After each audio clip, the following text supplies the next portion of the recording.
Bismillahirrahmanirrahim. Assalamualaikum warahmatullahi wabarakatuh. Waalaikumsalam warahmatullahi wabarakatuh. Kembali lagi di channel YouTube Pesantren Asy-Syifa Muhammadiyah Bantul. Dan kali ini kita kembali lagi dengan Ustadz Husnul Azhar. Assalamualaikum Ustadz. Waalaikumsalam warahmatullahi wabarakatuh. Ya, bagaimana kabar Ustadz? Alhamdulillah baik. Alhamdulillah. Ya, insya Allah baik terus ya Ustadz. Jadi Ustadz bisa terus menerus memberikan jariah ilmu kepada kita. Dan kali ini Ustadz Azhar juga akan membagikan ilmu nih tentang bagaimana Islam di Indonesia, Islam di Nusantara ini ya. Jadi pembahasan kita kali ini akan kembali ke negara kita, ke negara Indonesia. Dan kali ini kita akan membahas mengenai realitas Islam di masyarakat, terkhusus di Indonesia, kemudian termasuk di daerah-daerahnya ya. Tidak membahas secara menyeluruh daerah-daerah, tapi juga seluk-beluk Islam di Indonesia. Jadi di sini Ustadz, realitasnya ya di masyarakat sendiri Islam itu dianaktirikan dan stigma Islam itu kurang baik atau sedikit negatif di kalangan masyarakat, meskipun dari kalangan Islam sendiri Ustadz. Jadi bagaimana ini awal mula Islam masuk ke Indonesia? Apakah Islam juga mengalami penolakan dan juga mengalami stigma negatif ini juga Ustaz? Ya, terima kasih Mbak Hanin. Jadi memang perlu kita akui bahwa akhir-akhir ini umat Islam di Indonesia memang mendapatkan stigma yang cukup negatif. Jadi kalimat-kalimat yang menyampaikan bahwa umat Islam di Indonesia ini tidak paham dengan Pancasila, tidak paham dengan konsep negara NKRI, tidak memahami Undang-Undang Dasar 1945, kemudian dianggap sebagai umat yang intoleran. Ini memang sangat menyakitkan ya bagi umat Islam. Padahal kalau kita lihat sejarah, tidak pernah ada masalah antara umat Islam dengan NKRI ini. Jadi kalau kita kaji dalam sejarah itu ada 3 teori yang menyampaikan bahwa proses masuknya Islam di Nusantara ini melalui 3 jalur. Yang pertama adalah teori Gujarat yang menyimpulkan bahwa Islam itu memang tidak langsung datang dari Jazirah Arabia langsung ke Nusantara, waktu itu belum NKRI ya. Itu disimpulkan mulai masuk abad ke-13. Kemudian juga teori yang kedua itu adalah teori Persia yang menyampaikan bahwa Islam itu datang ke Nusantara tidak langsung dari Jazirah Arabia tapi melalui Persia dulu, kemudian baru ke Nusantara. Kemudian baru teori yang ketiga itu adalah teori Mekah yang menyampaikan bahwa Islam datang dari Jazirah Arab langsung ke Nusantara, waktu itu di abad ke-7 itu sudah mulai masuk. Nah, kalau kita simpulkan, terlepas dari teori manapun dari 3 teori tadi itu menyampaikan bahwa Islam masuk ke Nusantara itu dibawa oleh para saudagar. Ya, jadi para pebisnis waktu itu, para pedagang yang mereka itu melakukan misi berdagang ke Nusantara ya. Kemudian sambil berdagang, para saudagar itu sambil berdakwah untuk menyampaikan agama Islam itu. Nah, kalau kita lihat dari sisi itu, maka sebenarnya Islam itu datang ke Nusantara dengan cara yang cukup damai. Artinya tanpa ada pemaksaan, tanpa ada kekerasan dan tidak melalui peperangan. Berarti jadi benar-benar langsung masuk gitu Ustaz ya? Iya. Tidak ada perang-perang, bunuh-bunuhan, tidak ada? Tidak ada, jadi melalui para pedagang itu. Sehingga mulai dari situlah kemudian setelah para saudagar itu melakukan perdagangan, kemudian sambil berdakwah, kemudian orang-orang para saudagar itu menikahi orang-orang di Nusantara waktu itu. Nah, kemudian beranak pinak di situ, kemudian muncullah komunitas-komunitas Islam di situ. Nah, kemudian mulailah ada kerajaan-kerajaan Islam di Nusantara waktu itu. Berarti penyebarannya termasuk lewat keturunan gitu ya Ustaz? Iya. Dan yang paling penting yang harus kita garis bawahi adalah bahwa Islam masuk ke Nusantara tidak melalui peperangan tadi. Jadi ya semuanya diminta untuk memilih. Kami berdakwah begini ajaran Islam, memilih ya silahkan, tidak ya silahkan.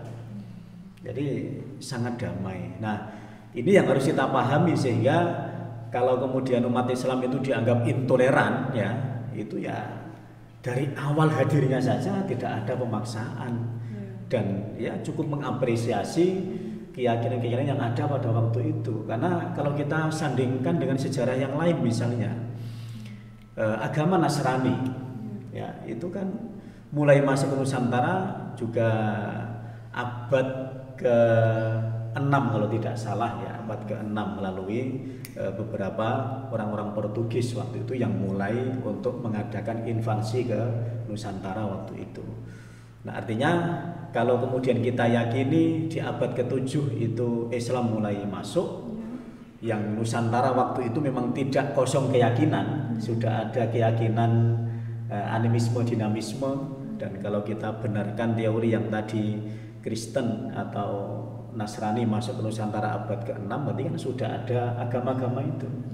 Tetapi tadi Islam masuk ke Nusantara tidak melalui kekerasan tadi, tidak melalui peperangan tadi. Jadi ya semuanya berhak untuk memilih.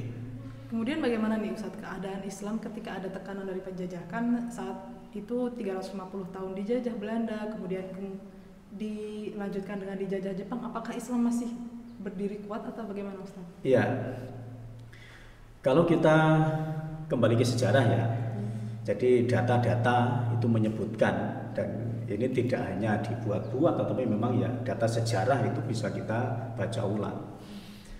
Kerajaan pertama ya, Kesultanan Islam pertama itu kan kalau kita berpijak dari Kesultanan pertama yang ada di Sumatera misalnya, ini kerajaan Islam paling tua, itu kerajaan Islam Perulak, yaitu ada pada tahun sekitar 840 Masehi.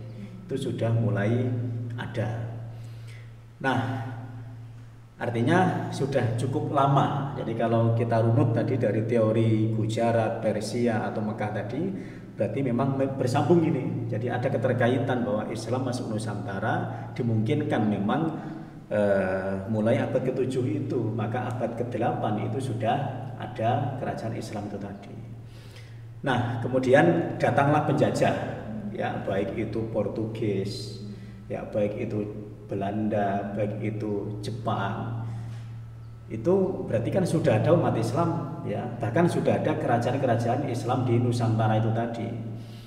Nah, maka kalau kita lihat dari sisi itu, maka perjuangan umat Islam itu kan juga sumbangsihnya luar biasa.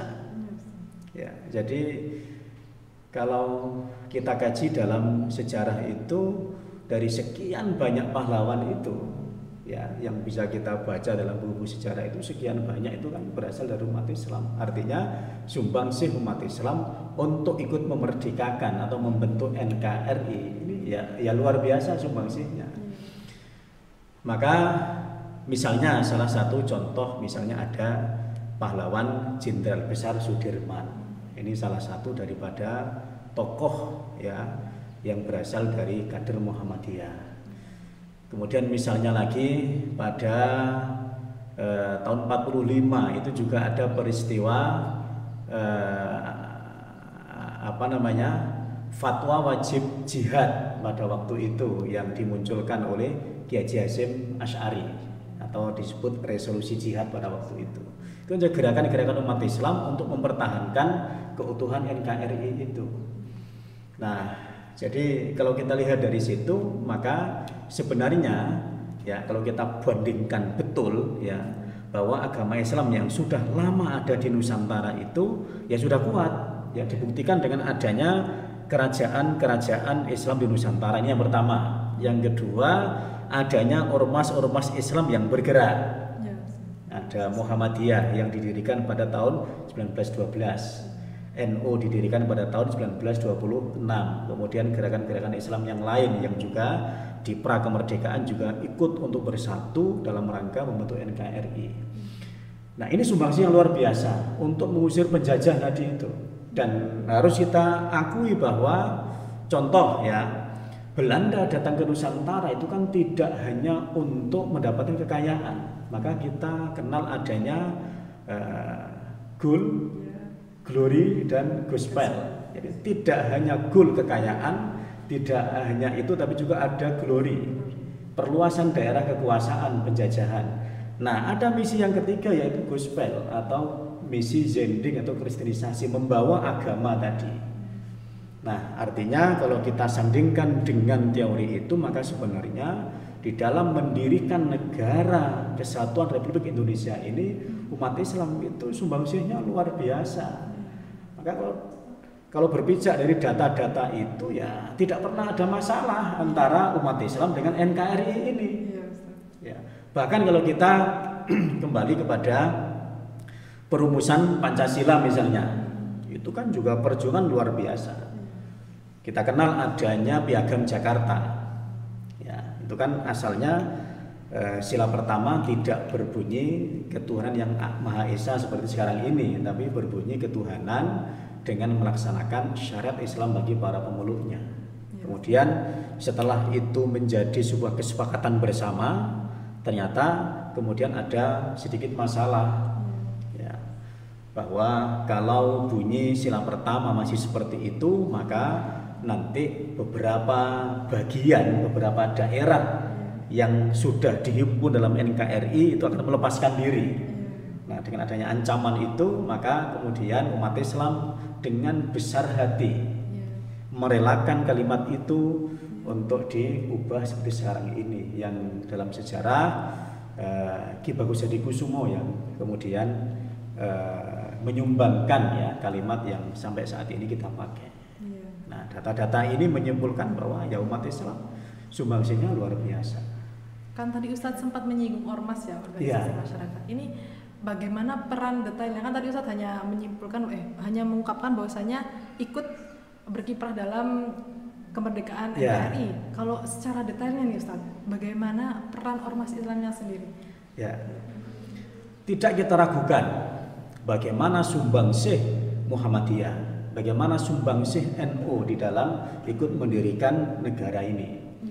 Tadi prakemerdekaan sudah tidak diragukan, ya, bagaimana Muhammadiyah itu sudah mulai punya lembaga pendidikan yang tujuannya adalah untuk mencerdaskan anak bangsa waktu itu agar mereka bisa memahami bahwa kita ini sedang dijajah, maka harus kita usir ya. Kita harus cerdas, harus pintar, kebodohan harus kita singkirkan, kemiskinan harus kita singkirkan, menjadi orang yang terpelajar sehingga mereka kemudian sadar. Itu tujuan didirikannya lembaga pendidikan di saat itu. Maka sumbangsinya luar biasa Muhammadiyah itu. Maka tidak sedikit tokoh-tokoh bangsa ini ya yang itu lahir dari bangku-bangku lembaga pendidikan Muhammadiyah.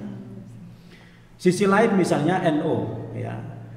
Lembaga pendidikan tradisional pertama yang ada di Nusantara ini kan pondok pesantren. Ya, pondok pesantren. Ya, maka ketika penjajah itu sudah mulai masuk ke Nusantara ya, maka gerakan-gerakan ya untuk melawan penjajah itu kan dimulai dari pesantren. Berarti secara tradisional gitu ya? Iya. Jadi maka coba kita perhatikan ya dalam sejarah itu gerakan-gerakan perjuangan yang berbasis umat Islam di pesantren itu luar biasa. Nah, kalau tidak kuat misalnya, tidak mungkin ada resolusi jihad pada 22 Oktober waktu itu tahun 45 itu tidak mungkin. Nah, dari sini maka umat Islam sebenarnya ya kalau kemudian ada kalimat yang miring, kok kayak umat Islam ini yang paling punya NKRI saja, ya tidak begitu. Tapi memang data sejarah bisa kita sebutkan bahwa sumbangsih umat Islam ini luar biasa. Itu pra kemerdekaan, pasca kemerdekaan coba sampai sekarang. Muhammadiyah punya sekian banyak amal usaha. Kampus sampai sekarang kurang lebih ada 174 kampus Muhammadiyah punya. Tingkat SMA, SMP itu ribuan. SD, pondok pesantren itu berapa? Ya toh, rumah sakit berapa? NU itu ribuan pesantren dia punya. Coba kalau misalnya NU Muhammadiyah itu mogok seminggu saja untuk tidak mau, yang lembaga pendidikan tidak mau melangsungkan pendidikannya, yang lembaga sosial panti asuhan tidak mau merawat anak yatim piatu, orang-orang duafa misalnya, rumah sakit Muhammadiyah tidak mau untuk menangani orang-orang yang sakit. Bisa macet negara ini ya, maka tidak boleh sombong negara itu ya dengan umat Islam ya, terutama dengan ormas ya, 2 ormas besar yang memang sudah didirikan sebelum NKRI ini diproklamasikan ya. Kalau ini kan sudah dibahas nih mengenai ormas, kemudian bagaimana ini cara ya, contohnya mungkin dari Ustadz sendiri, pandangan Ustadz, bagaimana cara mengembalikan perspektif masyarakat, penilaian masyarakat yang sebelumnya menilai Islam secara negatif, stigma negatif, bagaimana dialihkan ke alur yang positif Ustadz, karena kan sebenarnya beberapa juga banyak umat Islam yang memberikan penilaian negatif sendiri kepada sesama umat Islam Ustadz. Ya, maka kita harus sadar bahwa di kajian sebelumnya sudah kita kaji Mbak Andin ya, tentang pluralisme agama, tentang liberalisme agama itu. Jadi memang ada kepentingan dari orang non muslim yang sengaja untuk ya mengacaukan umat Islam dalam memahami agamanya itu. Maka kalau kita lihat dari sisi itu, maka ada namanya Islamofobia. Ya, Islamofobia. Orang Islam yang dia tidak pede dengan keislamannya. Nah, ini kan berarti sudah berhasil apa yang digencarkan oleh orang-orang non muslim ya, yang berusaha untuk merusak ajaran Islam itu. Nah, maka ya kalau kita kembali kepada sejarah ya, bahwa data-data sejarah tadi menyampaikan bahwa ya memang tidak pernah ada masalah antara umat Islam dengan NKRI. Nah, maka sejarah tidak boleh kita lupakan ya. Sejarah tidak boleh kita lupakan. Maka untuk memahami Pancasila, untuk memahami Undang-Undang Dasar 45 itu memang harus dilihat, harus berpijak pada sejarah perumusannya, sehingga memahami Pancasila, memahami Undang-Undang Dasar 45 tidak terlepas dari roh awalnya itu. Nah, dari data prakemerdekaan, dari data-data sumbangsih pasca kemerdekaan dari umat Islam ini ya secara adil harus kita sandingkan sehingga tidak muncul perspektif yang negatif tadi terhadap umat Islam. Ya tadi saya sampaikan kurang apa umat Islam itu dalam ikut sertanya membangun bangsa ini. Tadi saya contohkan 2 ormas besar ini. Apakah pernah 2 ormas besar ini, Muhammadiyah, NU ini, kemudian mengharap dari pemerintahan? Tidak. Dikasih bantuan pemerintah atau tidak, 2 ormas ini jalan kok. Ya itu kan sangat naif kalau kemudian banyak fitnah yang digencarkan kepada umat Islam yang kemudian menuding umat Islam intoleran, tuding sebagai gerakan radikal dan sebagainya. Ya itu fitnah sebenarnya. Ya, sebenarnya pembahasan ini bisa dilangsungkan cukup lama Ustadz, tapi berhubung waktu sudah berakhir, jadi insya Allah akan kita lanjutkan mungkin di pembahasan selanjutnya, insya Allah di tema selanjutnya. Terima kasih Ustadz Azhar sudah memberikan banyak ilmu pada kita hari ini. Dan di akhir video kali ini saya akan membacakan salah satu quote dari Kiai Haji Ahmad Dahlan, pendiri Muhammadiyah. Berusahalah menjadi orang Islam yang berani menunjukkan identitas yang sebenarnya, bukan malah ingin menyembunyikannya. Maka pedelah jadi orang Islam, jangan Islamofobia. Pokoknya kita harus bangga dan pede menjadi orang Islam yang sesungguhnya. Terima kasih. Syukron ala ihtimamikum. Wassalamualaikum warahmatullahi wabarakatuh.